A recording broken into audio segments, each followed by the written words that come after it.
في الدرب الأحمر وخاصة منطقة شارع الوزير بيقع مسجد من أهم المساجد الموجودة في المنطقة، واللي بيعرف بزينة المساجد، وأيضا الجامع الأزرق، وأيضا جامع النور.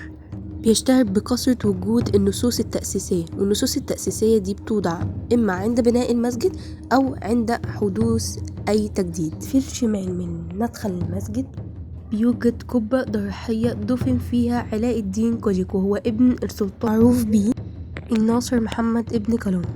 ثم ألحق بالقبة فيما بعد المسجد على يد آق سنكر عام 1347 ميلاديا، وهو اللي تزوج من ابنة السلطان محمد ابن قلاوون.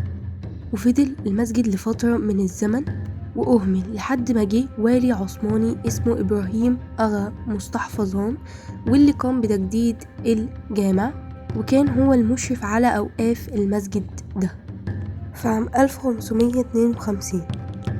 بيعرف بالجامع الأزرق ده لأن دار القبلة كله مزخرف بالكشاني الأزرق اللي جاي من تركيا، وشجرة السرو اللي بتعد علامة ورمز للدولة العثمانية.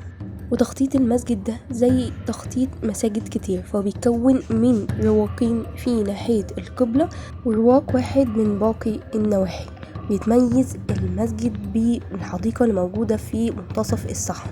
المسجد مميز من نواحي كتير، وده لأنه بيضم أقدم قبة ضريحية موجودة في المنطقة، بجانب إنه كمان مزين بالمشكوات في معظم نواحي المسجد. وبيضم المسجد المنبر المصنوع من الرخام بجانب دك النبات. بس كده الفيديو خلص، بس حكايتنا لسه ما خلصتش، استنوني.